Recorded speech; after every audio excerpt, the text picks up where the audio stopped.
All right, YouTube, what I'm going to show you how to do today real quick is how to fix the sun visor on your Jeep JK. Right, so I bought this kit on eBay. I think it was $8 including shipping, and really all it was two little pieces of rubber tubing like this and a bit of lube. I ended up not using the lube. I did this on my driver's side already. This is my passenger side visor. I pulled it out of the Jeep for recording purposes. I figured it would be easier to get a good camera angle. All I did was take out the two screws here. You can either do it in the Jeep or out. I was able to do the driver's side while everything was still in the Jeep. But I pulled this one out again so I get a good camera angle. But basically, it's a pretty simple process. All you do is pull apart these two tabs like this. They just kind of flex that plastic. And this little rod will pull out. And you will take off whatever crap is broken here, like this rubber stuff. And this is essentially the same thing, you're just replacing it with the same crap. So, I mean, it had all this rubber stuff that crumbled in the heat and everything. Florida sun, black Jeep, right? Bad combination. So you're just replacing that.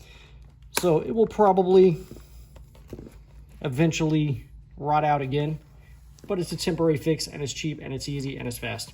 So again, you just pull these two things. It might be nice to have a helper, but pull them apart and pull out the metal rod that's in there.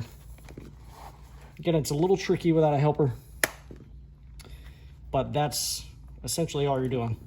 Just pull that and pop out the metal rod.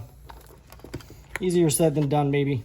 Again, if you're pulling this open, you might have somebody pull out on that. So since I'm only one person here, I'm going to try to use my vise. Again, I was able to do the one in the Jeep pretty easily, maybe because I had leverage. But I'm just going to take my vise handle and kind of stick it up like that so I get a little leverage on this. And just kind of pull back.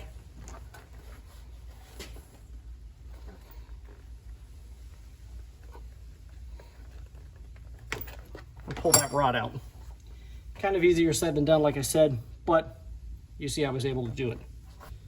So then from here, you just put your new tubing on there, kind of center it on the rod. You can see I did not need the lube. I've got it on there. And then you're just gonna pop this back in place. It's a little easier to put in than it is to take out, I think, if I remember correctly.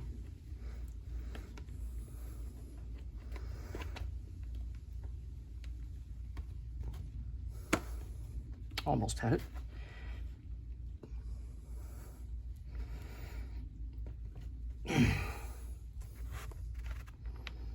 Or go the other direction with it, maybe.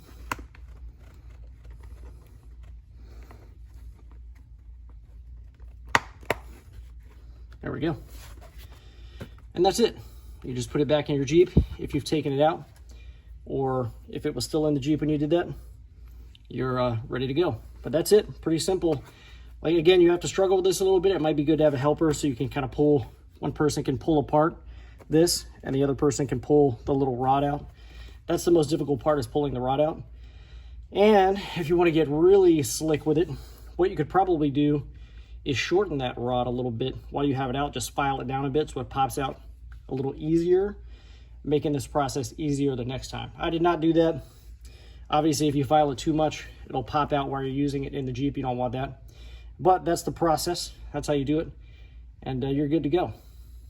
So now, as you can see, with the new rubber in there, it pops right in there nicely, nice and snug.